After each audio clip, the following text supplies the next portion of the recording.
Hey you, I'm Aliamo, and this is the A Lease On Life podcast. Backed by extremely popular demand, I have with me Larry Dean Hunter, aka Laz to me. I've known this man for 5 years and I've had 5 years of access, unlimited access to this knowledge and information, but enough's enough, it's time to share it with you.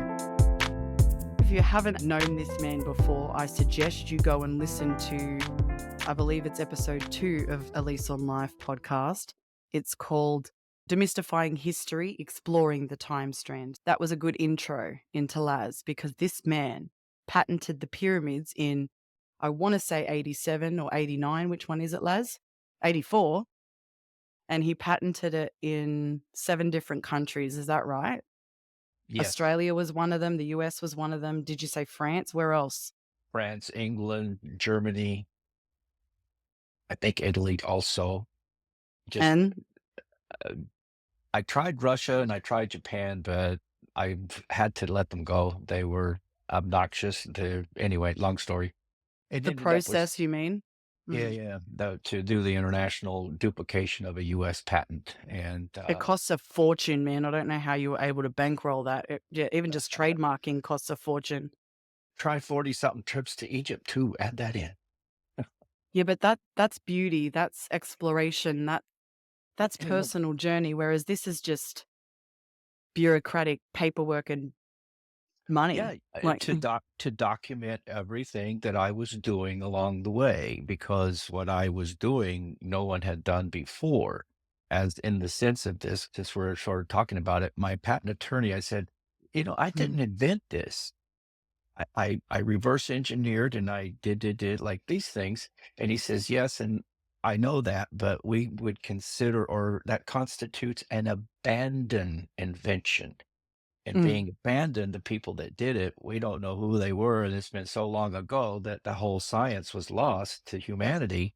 So what mm. I've done is I rediscovered what was already there in such a way that it has an application about it, a utilitarian motive, if you will. So Say that anyway, again in English. What? What did you call me? Are you totalitarian? Like what? the, the utilitarian motive, what was the motive behind it? To build a The utility. utilization. Yeah, Yes. and but the utilization of this was the sunlight. It was renewable every day, and so they were basically the masters of light in that time that this pyramid was built. And that's what this conversation is going to lead to. We're going to deal with time necessary to understand how this science got lost and Mm. how in this time we have the ability to understand and resurrect it again. But the last step is, will humanity do it? Well, the big red flag for me is that I question what the world would be like now if the knowledge and application that your patent proposed to utilize sunlight as a free energy source and share that with the world, and they utilize that energy instead of, like for my country, for example, Australia is powered by coal. It's starting to go solar and things now, but what we're doing to the earth and the just destruction and just the damage coal as a energy source creates in the world. We sell it on to India and all of that sort of stuff. It's just horrible. What I want you to share with the people is what I know about what was done with the knowledge that you shared in your patent by your own country, America. Can you tell them? Yes, the patent applications went through and it issued in 1984. So at that time, my government was looking for an alternative to coal, fossil, nuclear. So they were involved with solar. And in the area of solar engineering, I had the idea, or let's say, theory precedes application. Application proves theory, thus is the discovery. So what I had to do was to go and understand the pyramid, its placement in the earth, and what did it all do? Well, it amalgamates or makes the earth one with the sun as far as the knowledge is concerned, because the pyramid is an expression of the laws that govern our Earth around that sun. So, in a sense, the geometry of the universe is an expression of the Great Pyramid as it relates to the Earth. Now, any other planet, they have the same principles of their orbital data converted into a form on the planet that would also collect sunlight from any star with these principles in mind. So, Isn't what that I why Mars has pyramids? They found pyramids on Mars. That proves exactly what you said. But you have to go and look at Mars, their axis is still off because we took a whack 65 million years ago that knocked the dinosaurs into almost extinction and did a job on planet Earth. Well, whatever that did, it also did the same thing, I feel, to Mars because doesn't have summer, spring, winter back and forth, autumn, summer, spring, like we do, and it's balanced Mm. 23, 23. So we are back to the constants of 65 million years ago, which are encoded in the form of the Great Pyramid, which has its own measurement system because ours is inferior. But that's another story. I followed that. And then in the following of it, Elise, you have to break all kinds of disciplines. Like Mm. who's going to believe you? I mean, I'm sure the patent is speaks for itself, and I don't have to worry about that because the governments have taken it all over the world. And look up power towers and see the thousands of mirrors that are concentrating light to a tower, and then they're making steam and turning it into electricity and powering cities now. But where did they get that knowledge? The knowledge came through me to control those Mm. mirrors by knowing your position, calculating it, you know where the sun is, and that kind of approach. They weren't doing that whenever this first started. Okay, I have a question. Go ahead. When you have a patent, doesn't that give you a legal right? Like, it's almost like you Well, own that information, and yes, you didn't invent it, you rediscovered it, but you shared it. So, isn't it illegal then that your own country utilized the knowledge from your patent without your permission, without your knowledge, without your approval, without anything? Anything. Isn't that wrong? It just makes my blood boil. me too, Answer because me. I asked the man that was taking my stuff, because I was working with Martin Murrieta at the time, and Martin Murrieta somehow miraculously got all the contracts to control the mirrors that would send light to the towers because they had lots of problems in Spain. The mirrors were exploding and under pressure. I mean, a lot of technical stuff here. But Martin Marietta, when they got my patent, go ahead. Are they problems that you could have possibly foreseen and you could have possibly navigated around far better than anybody else because this was your knowledge and you have that scientific background better than this guy? Now, today, I could say that. But at that time, I'm a navigator. I move ships around the world. So I calculate sunrise, sunset, stars, moon, all these things. It's like the back of my hand. It's simple. And when I looked at the pyramid, he had a Simple. position. Yeah, he had a It's not position. simple, it's so complicated, you get it, and it amazes me your the level of knowledge you have and the spectrum Yeah, of no, knowledge you have, but I get it, you were sorta up in the air with your knowledge, whereas this was, like, stuff down to the ground, so you might not have been the best man for the here job comes at the here time, here but now comes you the are. here comes the navigator along that knows how to calculate sun, stars, this. And here, what are they doing? They're just collecting light from one of the objects that I use all the time to move ships around the world. So I Mm. have a good moon, the same. We won't go there, but you can track the light of that too, just like you do the sun. But anyway, The so I Can you it, hang on, whoa, whoa, whoa, whoa. Can you actually harness the power of moonlight since it's the reflection of the sunlight? Like, does that work the yes, same? Is yes. it a different energy? Like, does anything change It's about the properties? No, it's the sun. It's just, well, it has to go through the refraction process, but you're tracking a constant source of light coming at the Earth. All right.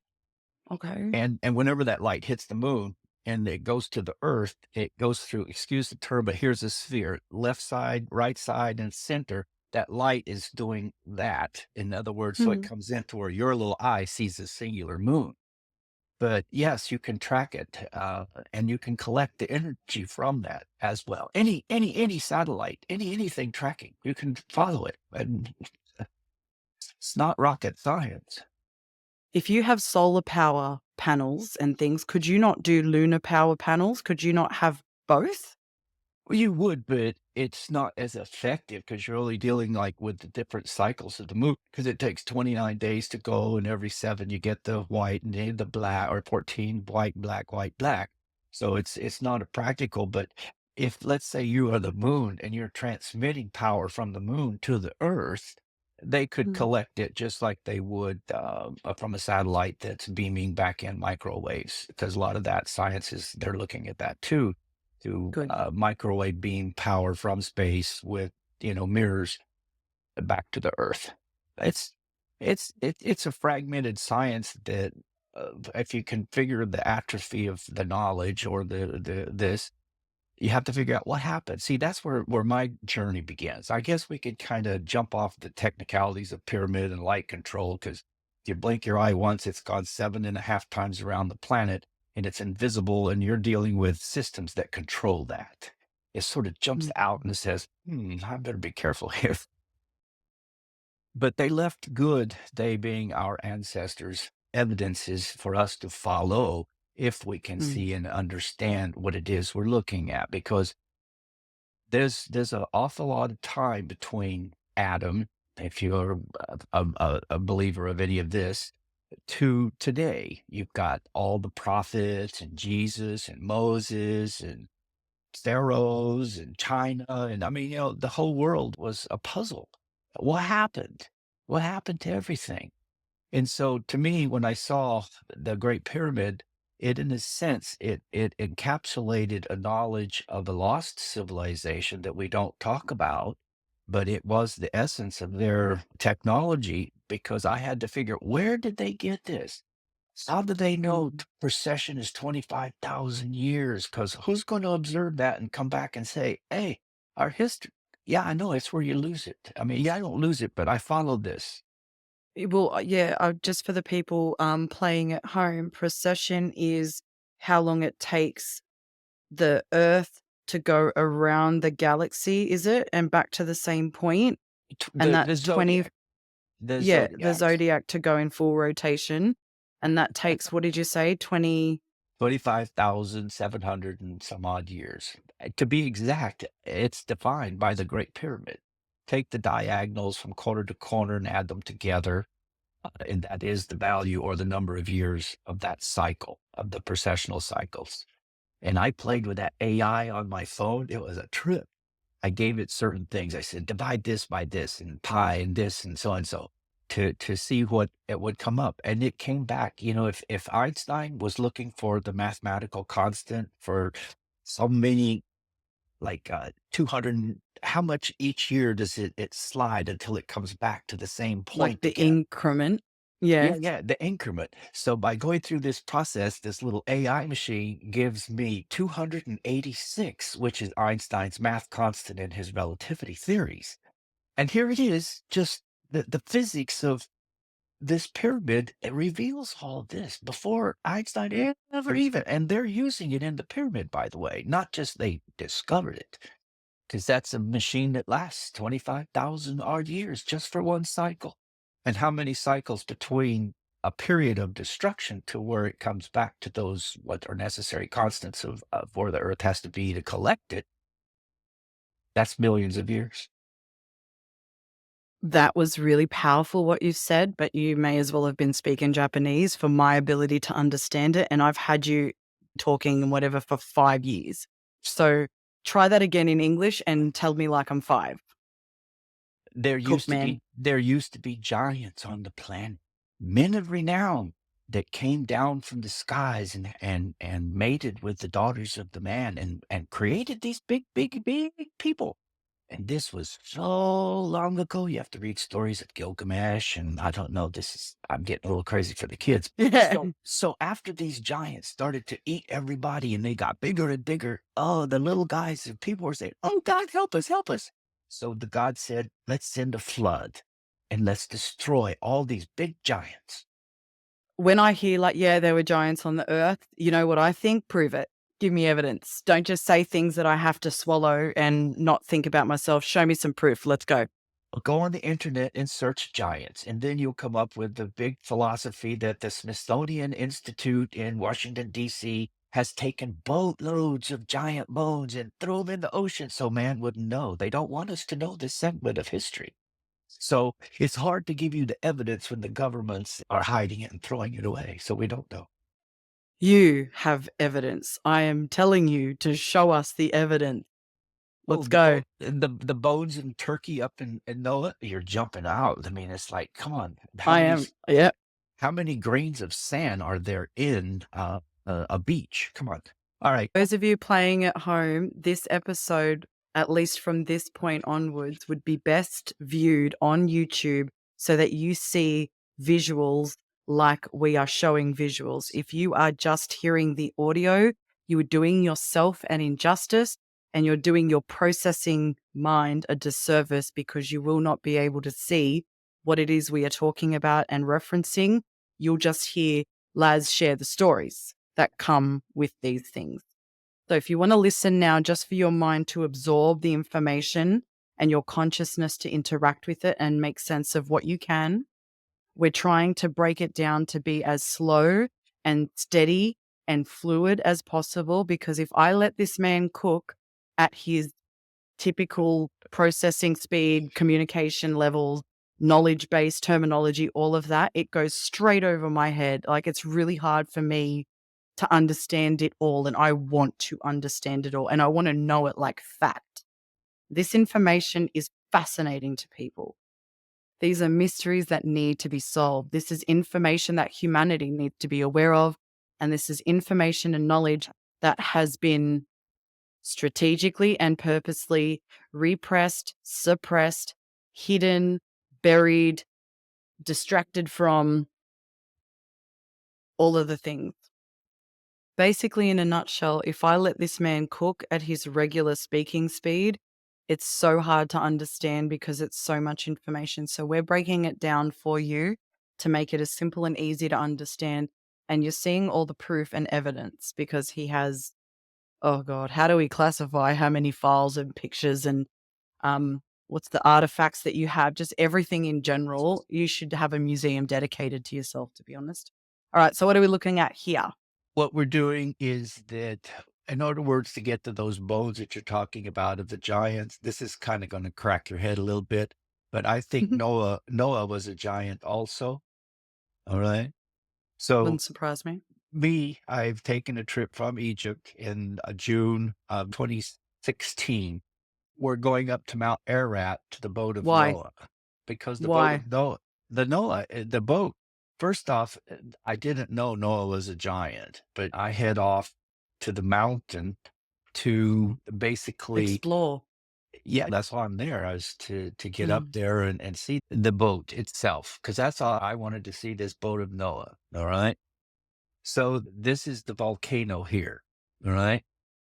And everybody thinks that the boat of Noah landed on the volcano. No, it didn't.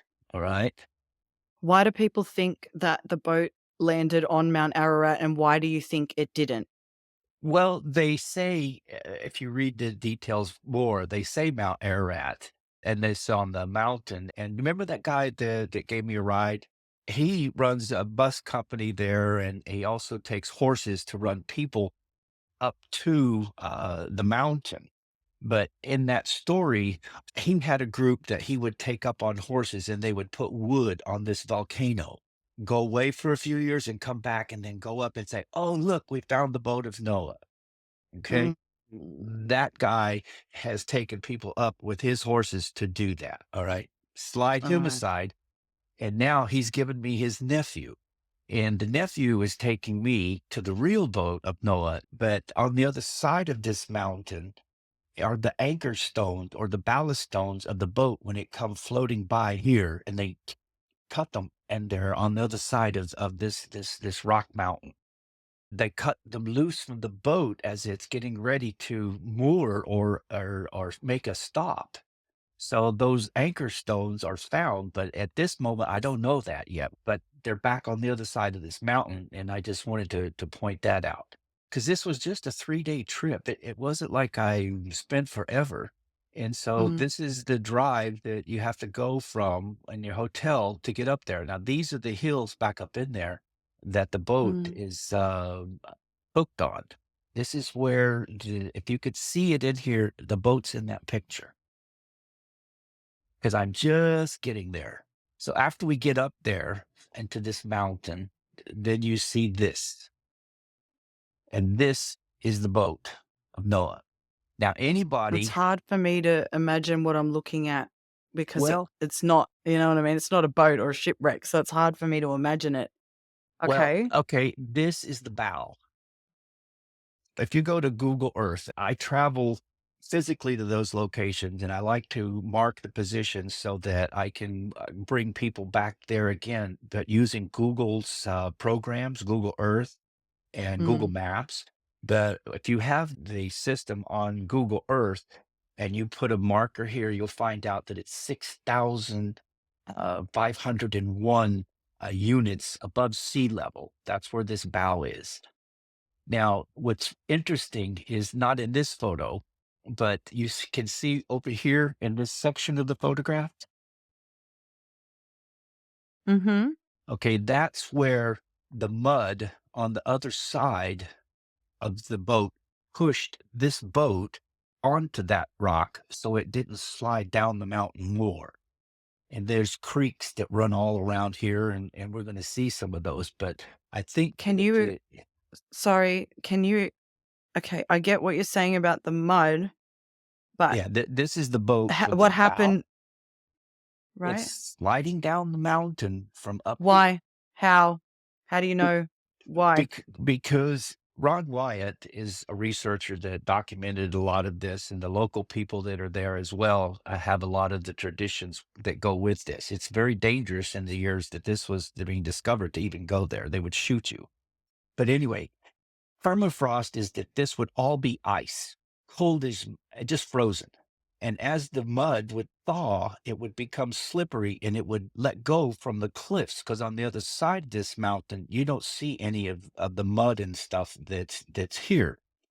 Mm. So it slid down, and there's a creek on one side of this boat and one on the other. And as it's sliding down from up here, this isn't the one picture, can't do it all in one, but Mm. this is me looking more up into the hills. Now, all this mud comes sliding down right through here, boom, and knocked this boat from going down, pushed the boat over, locking it on these rocks. And then, if you was to look at the direction down the hill more, you would see what I'm talking about. This is a good slope running down. I'm trying to remember the photos and things that you've showed me. You can actually see the rock that sort of stopped it from sliding, right? Yeah, And it's I in the think you middle. said it damaged the boat, is that right? Like, you can see that. Yeah, I'm going to zoom you in on it. That's But not the boat. I can't see like, Can you I see don't this? understand the geology of what you're looking at, the geographical Okay. formations, and I don't it looks like all This, rock and dirt to me. okay, this is a rock. This is the outline of the boat. Okay. This boat from this part was coming this way. This rock hit right here first. And as it pushed the boat, the rock moved more into the boat and stays Mm. there in the center of it.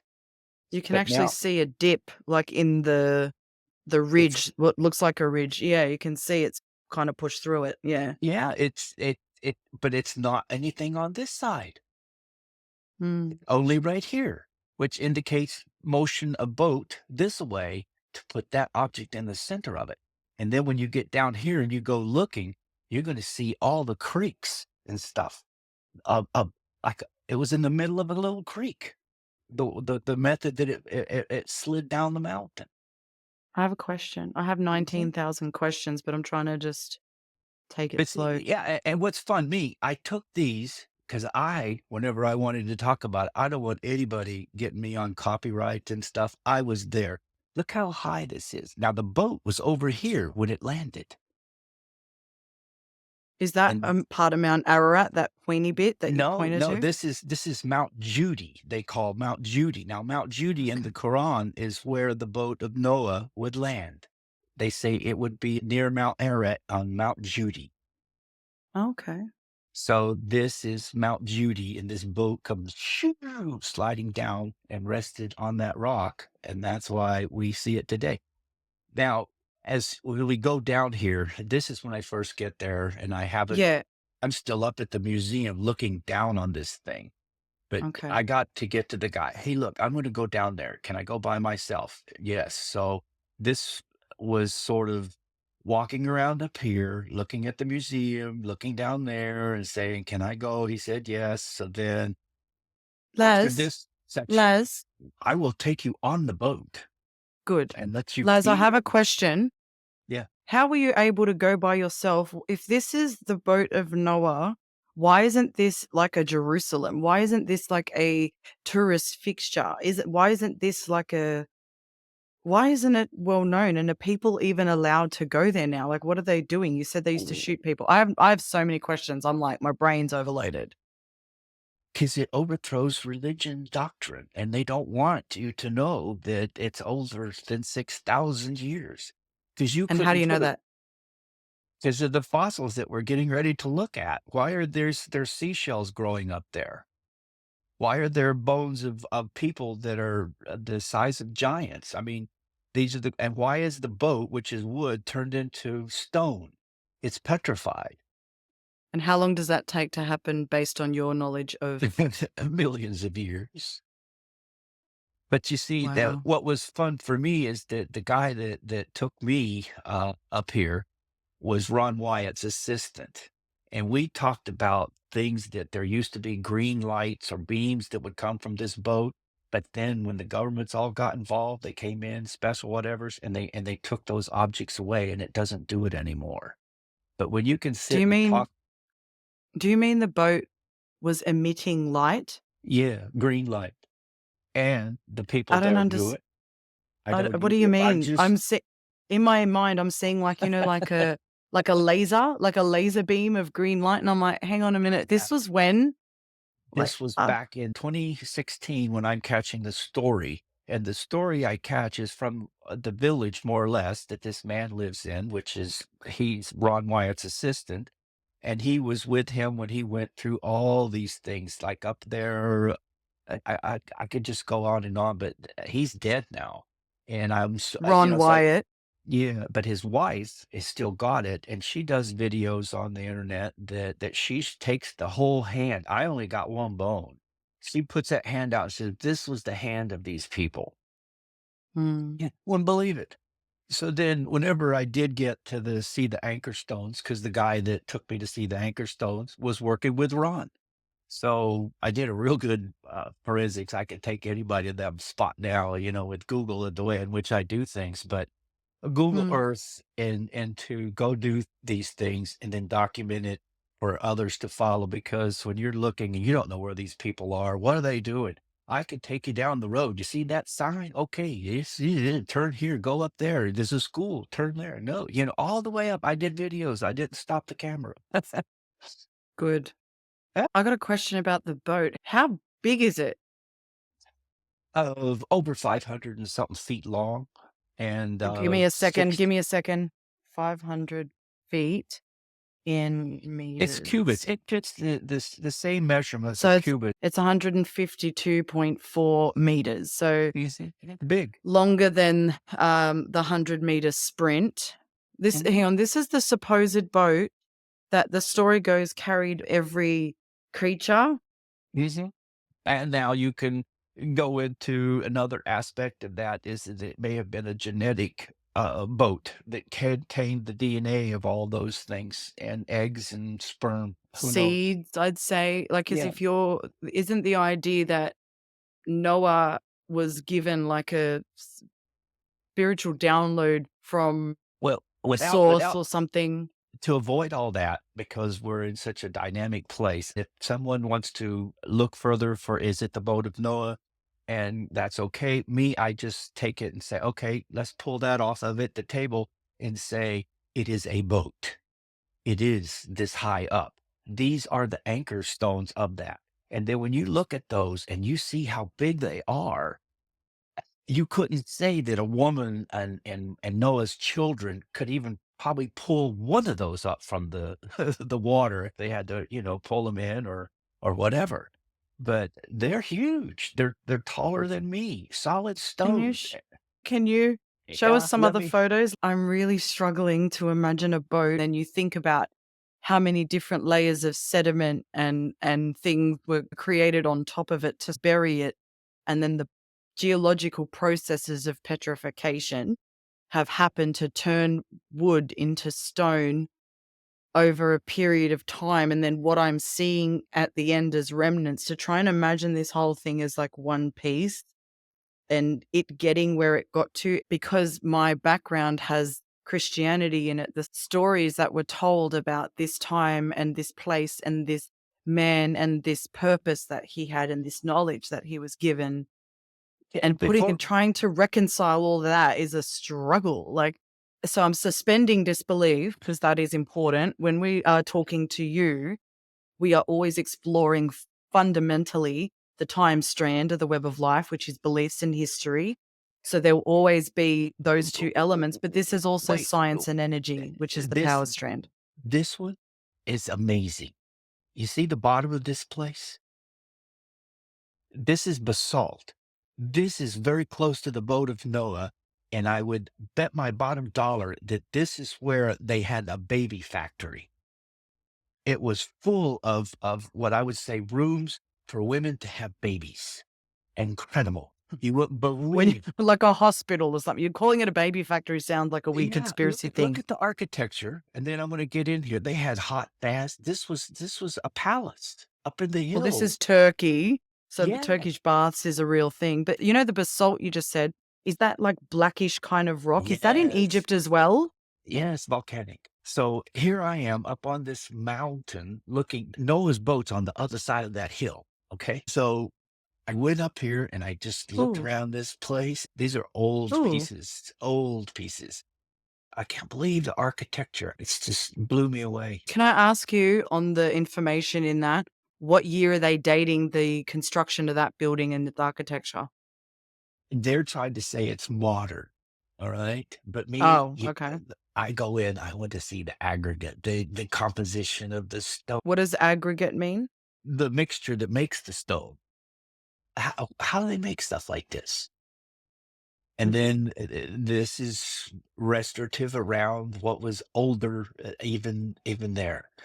Now that is original down here, Mm. the basalt, and they come back and refurbished it because things that are missing in it. Look, you see that whole area, the foundation is built Yeah. on basalt, and the basalt, if you get there, is so old that they've got wear marks where people going in and out and in and out of these Mm. places.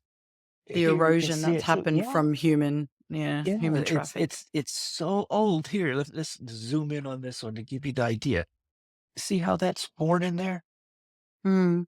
This is basalt. This is the bottom layer that what you're seeing. Because once you go inside, we ain't got inside. Everything that's on the left is exactly as on the right. You got to see But are that you too. s but are you suggesting that the orange part of the building was a secondary construction over the primary aspect, which was the basalt? Like, there was something else there that was overdone by something to make it modern when it wasn't? Is that One, what you mean? two, and three. There's at least three, and then ornate. I don't know, and then the floors. I only had one day, but you're Mm. seeing how many I got every door, every window. Look at this architecture. You're a full-blown tourist in in its peak. This is prior to Instagram and stuff. You were That just I take I exploring. I take this one, then I take that one. I got both sides. Mm. He just Oh, so wow. intricate Look at the architecture and just the designs. It's oh, amazing. in snow. Mm, mm. And It's like so, Jordan, Petra in Jordan. It's like Egypt. It's how did somebody carve that? They didn't. Those people knew how to make cement, but look of at who just the who carved all this. Here, look at this. See how this basalt is just worn out from people walking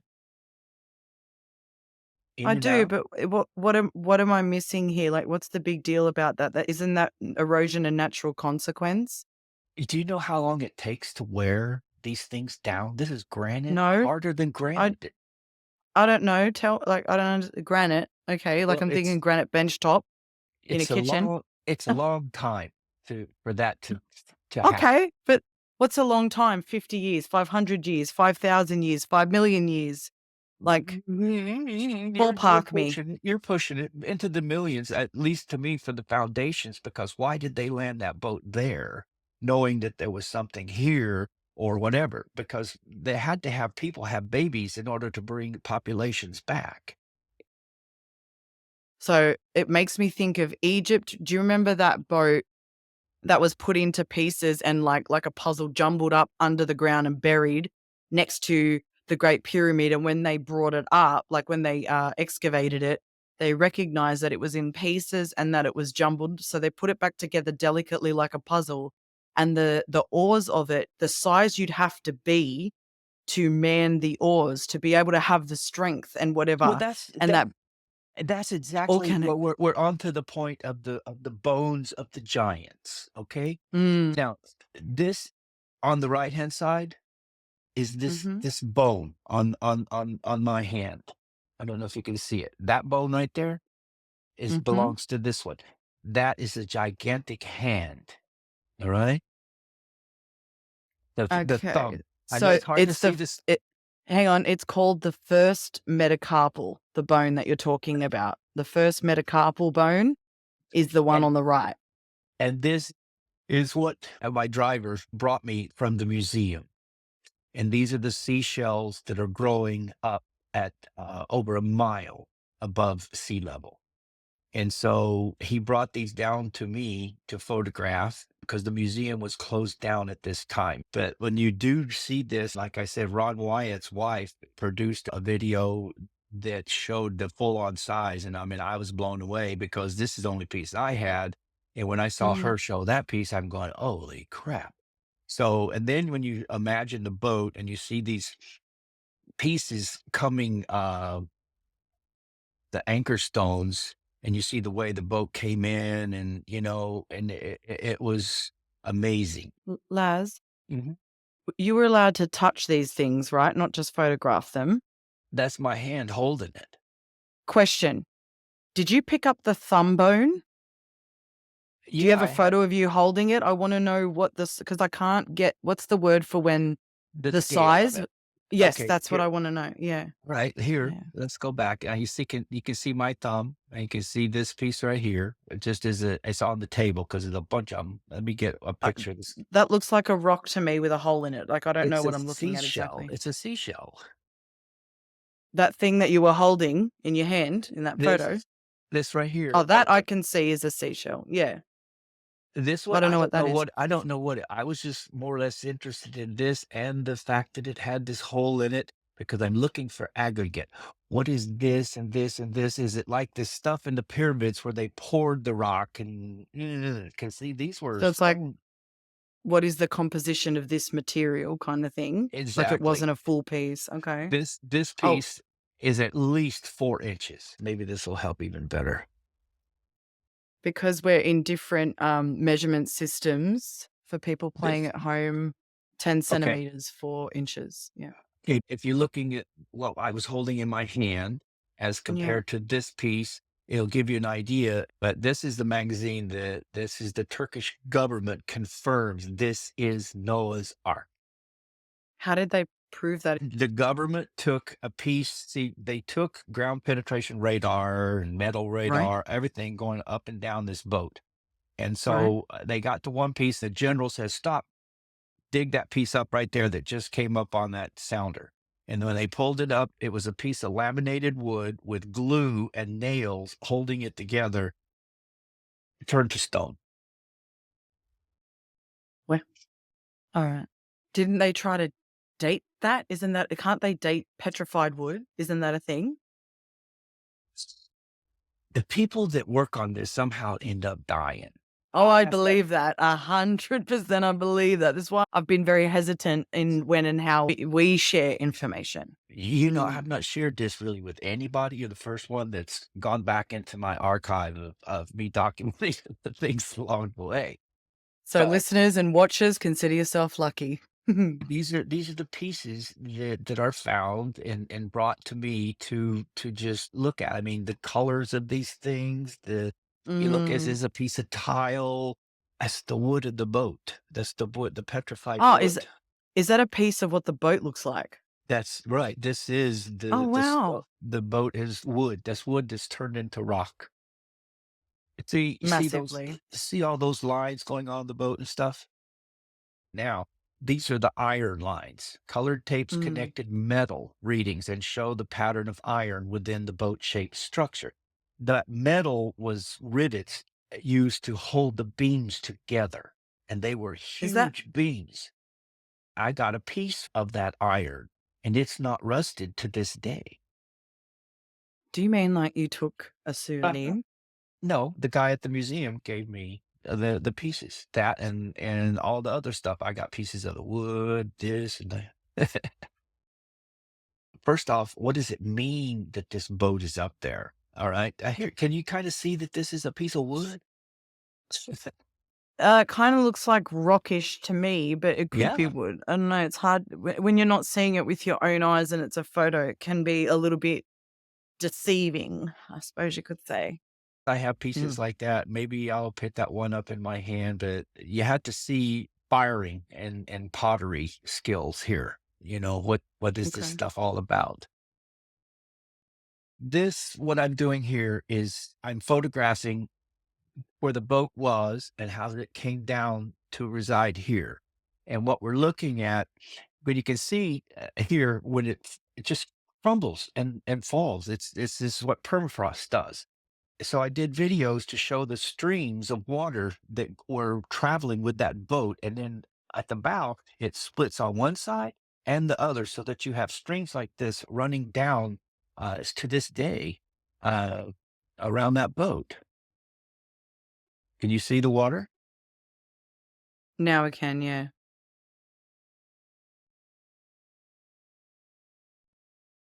And then We can that's hear it where it too. was. It was on the way Mm, down. Okay. Now you see this water that's still in here in the valley, and up here yes. is the museum. But now, if that boat had gone on down, it would have gone straight on down in through there. But that got pushed on because this is the boat over here.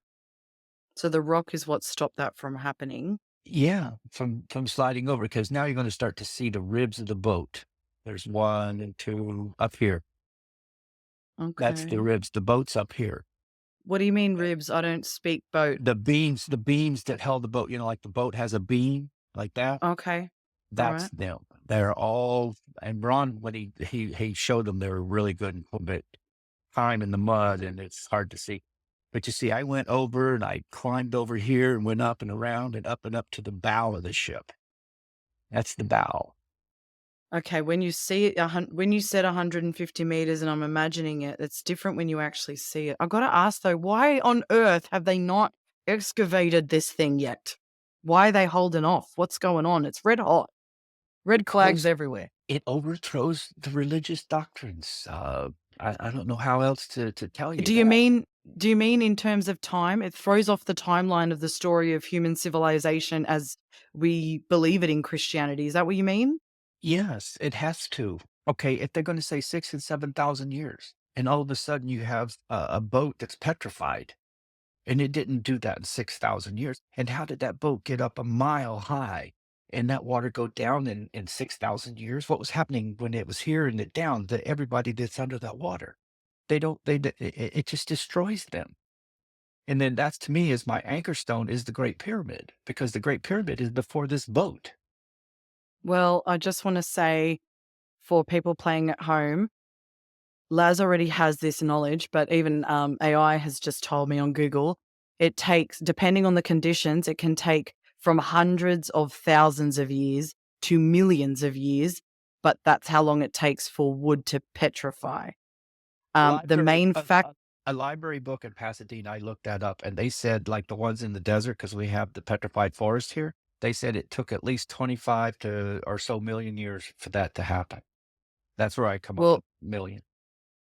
I understand that. Well, it says factors that affect the time it takes. The main factor is the richness of the groundwater in minerals such as silica. Other factors include how quickly and deeply the wood is buried by water and mineral rich sediment. And petrification occurs when wood is buried, which removes it from a high oxygen environment It's and not wood slows anymore. decomposition. Yeah.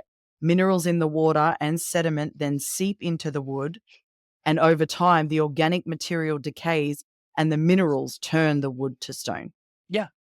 But that's Mm. not 6 or 7,000 years, and if you try to take Cinderella and the shoe syndrome, it just doesn't fit, and now I have to go where it fits.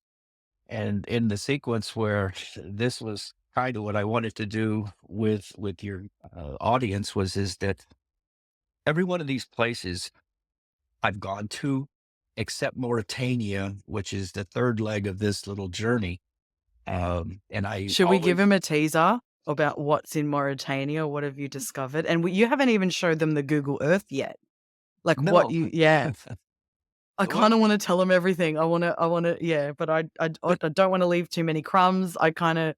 And I want to let you cook. Like I'm just so mixed in how I want to do this. it's the laboratory of the chemist that puts all this together that you're in right now. This is a laboratory. And in my laboratory, I started this journey, patenting the Great Pyramid as a primary controller of sunlight.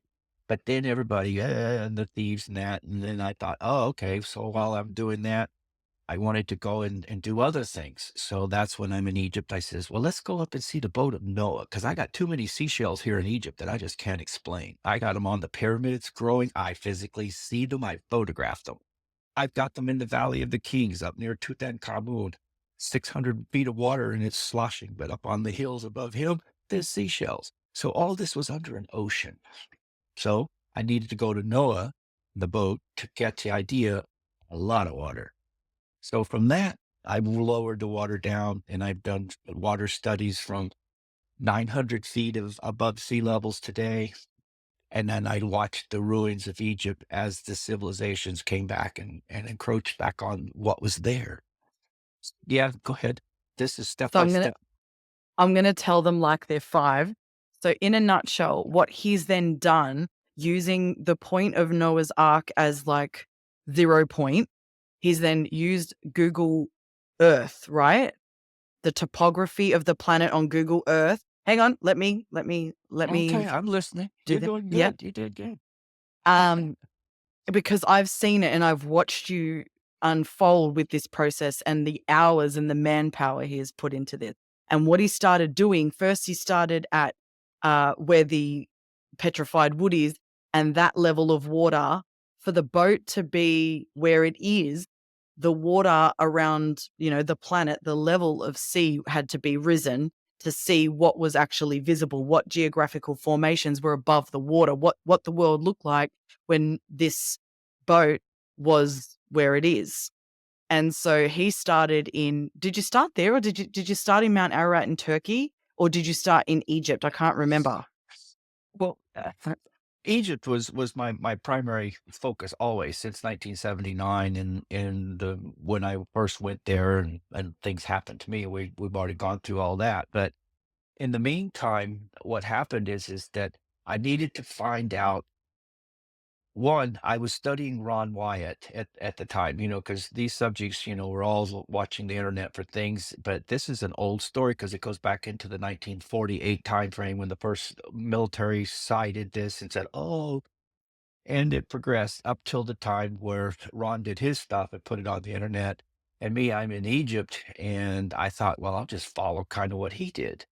Mm, But anyway, after I knocked down Noah from my concept, if that boat really was Noah, and it is at this level, what does the rest of the world look like? It was like it defied everything. It was a shifter. It mm. had to be. You can't just have this up there, and they can't be seashells, the same kind that I'm seeing growing on the bottom of the pyramids in the area around the Sphinx, the sea urchins.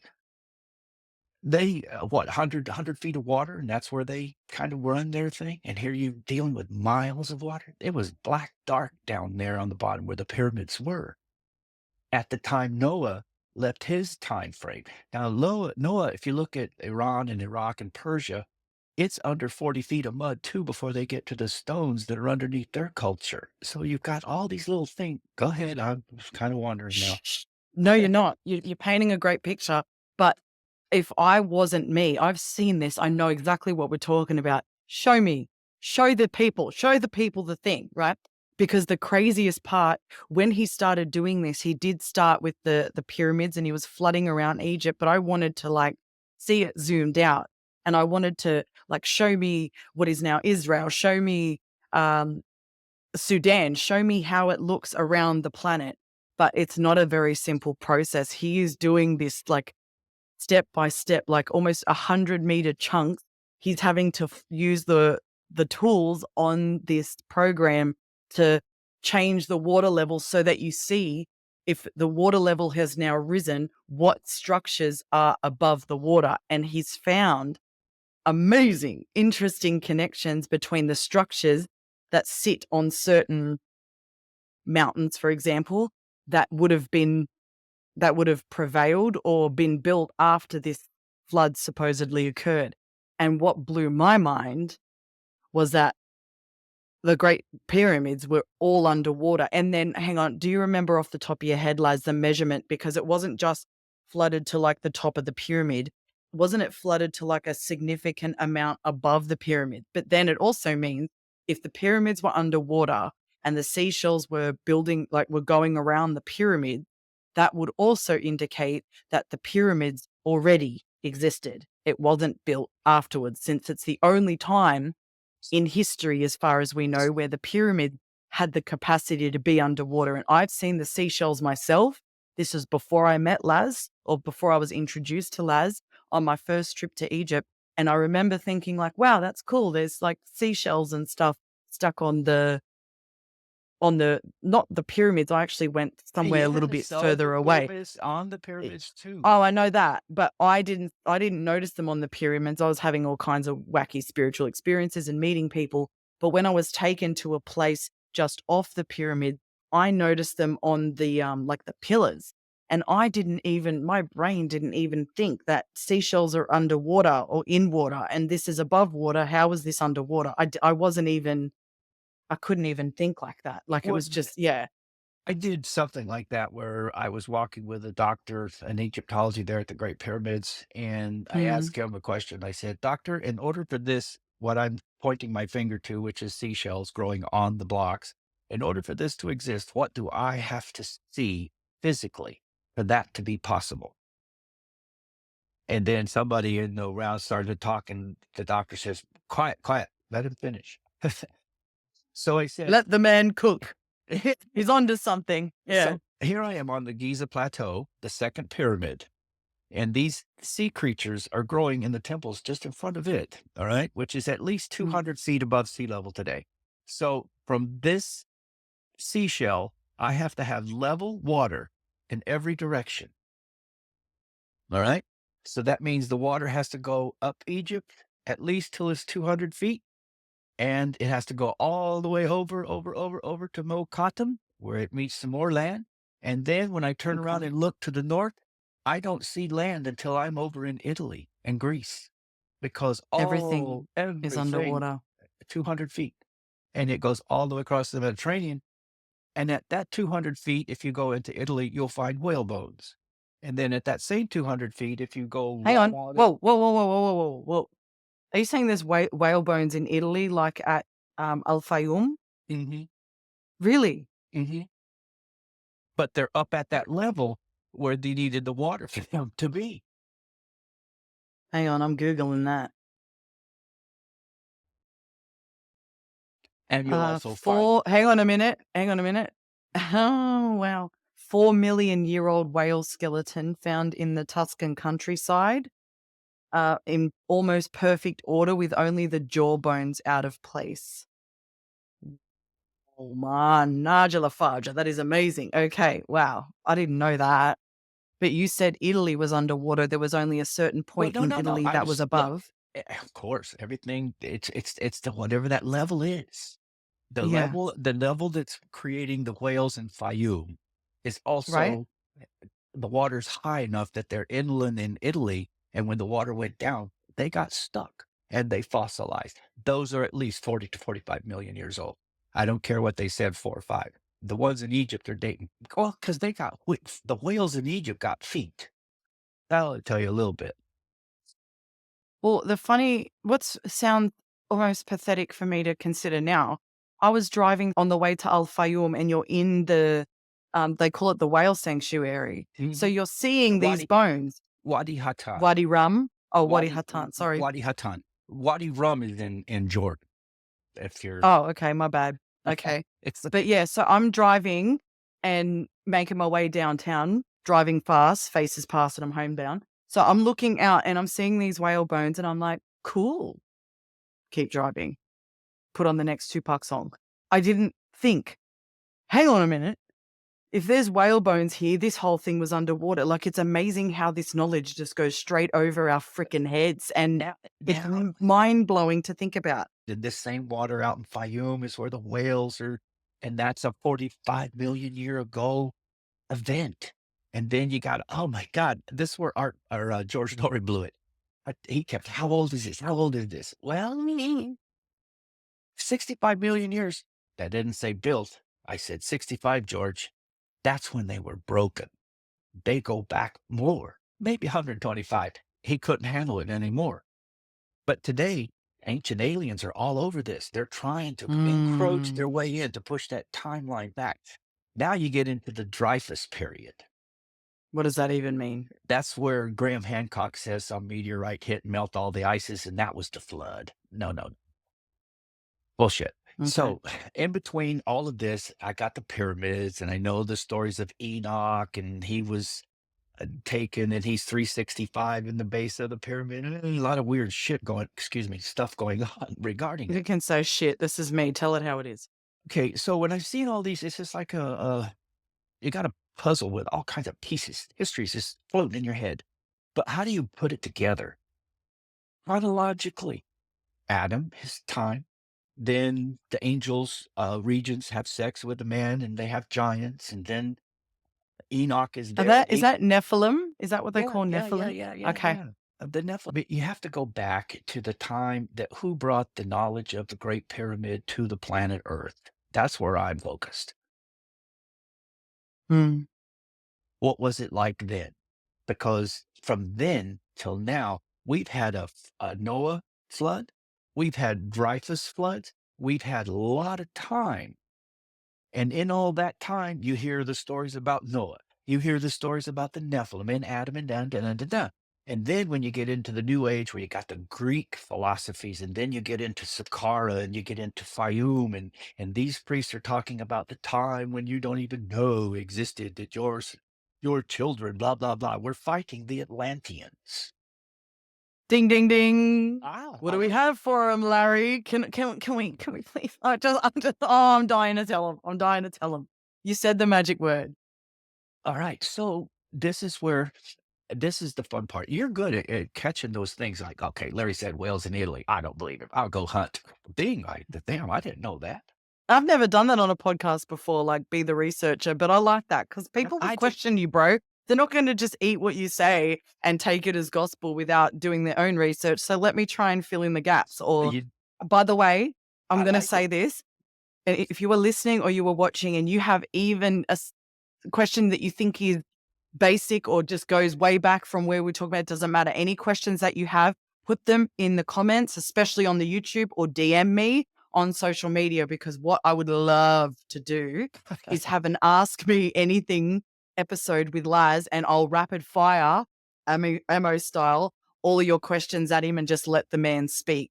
So we can start to fill in the gaps that you have in your understanding, or if you just want to let his mind explore and share his knowledge, because he has stories upon stories upon stories from firsthand experiences onwards, and knowledge from multiple different generations, multiple people that you can then research yourself, and it will help you connect the dots. Or if there's something you've heard or you agree with that somebody else said and you want to pose something to him for consideration, hit us up, please, because I know you can't not have questions. I've had so many questions, and I've had 5 years of cooking with this man. And it takes a long time to really digest and process the magnitude of knowledge that he has and the wisdom that he shares and the stuff that he suggests. It's been challenging for me over the years, I'm not gonna lie, because it's mind-blowing and it's so out of the comfort zone and so out of the little bubble, but if you're anything like me, you know that there is far more truth unspoken, untold, and unexpressed for humanity than there is that is shared. We're trying to crack that open. Lots of people are at this moment, and there's people like Larry around the world that need to share their knowledge and their wisdom and their experiences. So I'm trying to give him the platform and kick his motherfucking ass because he needs his own platform, his own channel, his own book, his own podcast, his own series on Gaia or something. He needs so many things. Anyway, back to What's you, our Les. now, like I was saying, everything that our audience and you two are listening to can be based our digital planet Earth by Google Earth. It has the best, really, satellite imaging on anywhere. But when you do things like I do, where I create polygons of say the area around the go ahead, a polygon is just oh boy, I go ahead. I get what a polygon is as a shape, but I don't understand what you're doing. Please explain that. Google will give us the satellite pictures. What I'm doing is I'm flooding. So I've flooded Egypt, if you can see it, mostly defining it in this area of what 900 feet of sea level water increase does, okay, to the region. And I could start um, in this area here. I think this is 600 feet. Da-da-da. Just for the Okay, people playing at home, 900 feet above sea level in meters is raising the sea level 274 meters above where it that's an is now. hobby dose. Now we're going to Yeah, start at this level here, all right? Because what I've done is I hope I've got it over here too. Maybe let me go. No, I don't have the Mauritania one done. Okay, that's 900 good. We feet. don't need to get into Atlantis just yet. All right. When the water from the Noah's flood was coming down, this is what you would see. All right. Egypt is completely underwater. If you look here, this is the borders of Egypt. Okay. So when you go down into here, you're into Luxor, all this area, and then you're up into the pyramid area, Fayoum, if you know anything about Egypt. But that sea level went all the way up into Khartoum. If you Where's don't know, that? Khartoum is Sudan. All right. Uh, And then what I do is this dark blue here is me figuring out exactly where 900 feet of standing water is all about. So when I come to this point in it, I really don't have to draw anymore because they built a dam that's 900 feet. So all this green in this picture is today what is now reclaimed from the time when you can see this water goes back in and it's just filling where it used to be. And this is a modern dam that stopped the water, just like Aswan did for Egypt to give them the Lake Nasser. do you mean that And this happened before the water receded the first time? They've trapped that water there. Is that what you're saying? I would say it this way. You see this photo here? This is the receding waters from the floods of Noah. And as they went down from 900, then I could take this away and go back to an earlier satellite and you would see all the dirt. But then when I come down here, I want to get to the dam itself. All right. Okay. And when I get to that dam, what am I at here? Yeah, they put the dam in. So all this green is now a new lake. And all the pyramids that are over here in this area right now, the groundwater is coming in and they're being submerged again. And I won't get Egypt has 90 something pyramids. They've got thousands in Sudan. Yeah. I had So a Sudanese neighbor who gave me some interesting educative experiences, and I realized, my God, and who talks about Sudan? Like, this is what I mean. There's so much to uncover. well, Mm, when we go back and we look at all of this, this is the way we have to reconsider history. The blue is the standing water from the coming down from the floods of Noah. You have it's mind blowing. This whole thing is mind blowing. All right, yep. And now they're and actually now, seeing it. and to give you Mm. an idea, I don't know, I can give it to you in kilometers if that's Oh, what you good. want. Yeah, it would save me like Googling things separately if Okay, you can so give some one stuff like area that. from one side to the other side, if you think of how much Nile water or the ocean was, that's 13 kilometers across Wow.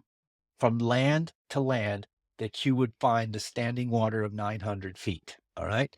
And then if you get down here and you try to do it, how far is it from here to there? That's 27 kilometers. And then when you go down Wow. further, as the land gets in here, now you're dealing with 42 kilometers of salt water that's covering every one of these places all along the way. And then as we move down and we're looking at the Nile from here, this is 900 feet.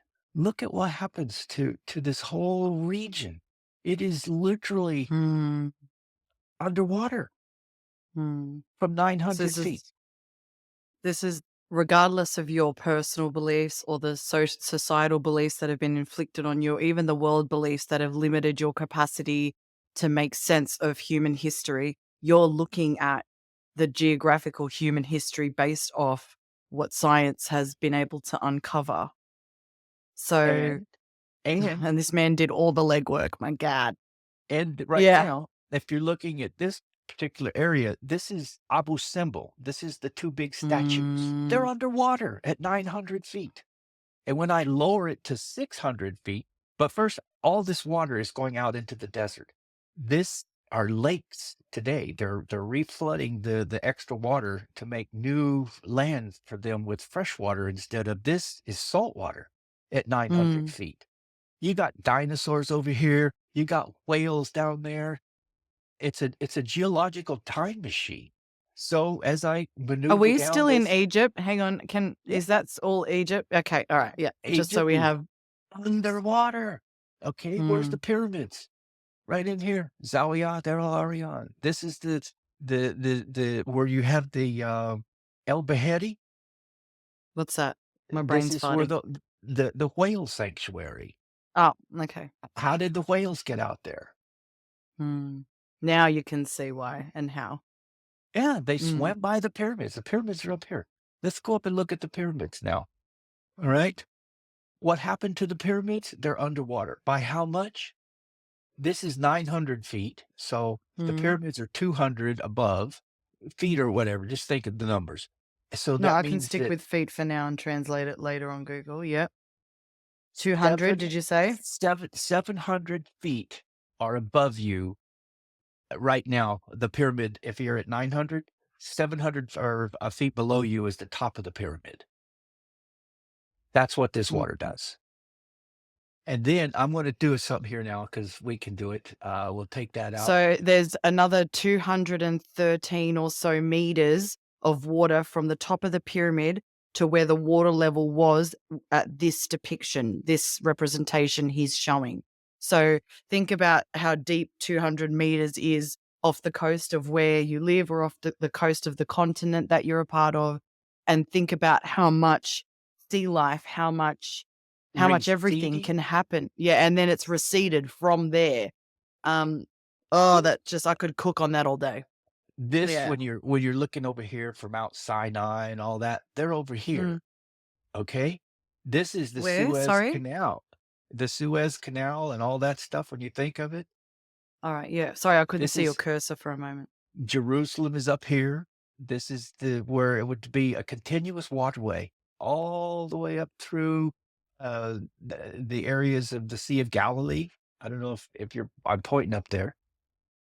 What country is that in right now? Is The that Sea in of Galilee Israel? is in Israel. Yeah, right on the Alright. borders of Lebanon. Okay. Jordan is Alright. right here, but Is see, that Jordan was underwater? parts of it is right here Okay. because, this is where we could get into our history lessons of Jacob wrestling God and, oh, there's so many beautiful things in this journey. Anyway, so I will bring you back down, and from Jerusalem all the way down, this is what you would say is Sinai. This is Mm. Sharm el-Sheikh, Hurghada, and all of these Oh, places. okay. Sharm Yep, el-Sheikh I is know where right I here, am. underwater. Wow. You see there? It's underwater, Wow. all this. And then there was a waterway that would take you through here, and you would come in down in Fayum area, and then Interesting. come back around and up to the pyramids. This was an island in the middle of Egypt. These are the deserts of Fayum, where the water's below sea level. And so when you start looking right now, you're really not seeing Egypt as you know it, but these are Mm. the borders. All right. Mm. And this is only at 900 feet. Now let's kick 900 out and let's take it down. Boom. We're going to go now to 600 feet. I just dropped it. Look and flick it back and forth from that much water to that, there Mm. to that. Can you see the withdrawal? Yep. All So right. the Now I just am lowering it to see the different levels, what would be exposed. Because see, I had the 600 was the Aswan. I didn't have to once I got the excuse me, the nine, yeah, here. One, my brain's starting to overload because there's been a lot of information. all right, but I'm taking the 900 out, all right. And Yep. now we're left what you'd say. The reason I did this, I took 900 to match this water that I didn't have to draw all of that Yep. feet, all right? And so over here, whenever I was working with the 600-foot levels, let me take the 900 out now, 9 away, and Oh, I'm left wow. with yeah, with the 600 foot. Let me put him back in. Oh, no, that's way up there, 900, 600. Okay. So now if I Mm. have 600 feet and I come in, I look at Aswan. In that, when you look down through at 600, this is what Egypt would look like for you. Everything that you know is underwater. This is scientifically plotted out. Every little bit of water that you see there, my hand had to draw it. Luxor is right here. Valley of the Kings is here. Every ruin that you know is gone underwater. So now let's drop it from 600 down to 200. Now at 200, this is remember I told you the water was here. This is salt water. This is fresh water. This is where the two met. And then you would go on up the river here and you get into Fayum. And at this is where the whales are out in Wadi Hatan. At this same time, if you follow that water line, you'll come to the pyramids and they will look like that by that water. So they're finally being seen, is that what you mean? Well, yeah, but at 200, they could walk around them. But you see, the Sphinx is underwater here. This is if you do the mud carbon dating, you'll find that the mud is older here than it is over in near the Sphinx because the Sphinx is down here underneath the water when the water is going around the Great Pyramid. So, just to give you a little bit of perspective on what that looks like if you were an airplane flying or whatever, that's what it would look like for you. Yeah, it makes sense why the seashells are where they are. When you see So, it like this, it all makes yeah. sense. So this is what I do is I flood to see something that can give me the whales. Do I have whales here? Yes, I do. This water is the same water at that level that's going around this pyramid. So the fish were swimming by the pyramids to get to Fayum before the waters receded and they were locked in and became fossils at 44 million years old. I'm just I seeing know. it like there was a tide, so there would have been waves, and it looks like there'd be, like, waves crashing on the base of the pyramids from that image, you know what I mean? Like, Yeah. just with the movement of the water, the heartbeat that goes And on in the and ocean. And for you, if you're going to go from the pyramids across to get land, you got to go 14 kilometers to get over here. The Nile's down in here, but that water level will meet right here. Everything in between is under. It has to be. Ah, That's the mind paradigm shift that I'm trying to get you to see. It isn't just one snapshot. It isn't just this. The pyramid was my focus. It's the origin mm, of civilization. It brought knowledge to this planet that no human being could have thought this thing up, let alone put it into a form that was functioning at a time millions of years before the destruction. mm. That's where we have polygonal masonry all around the world. You have the same architecture, the same keys that lock the little limestone blocks together. All those existed before this water.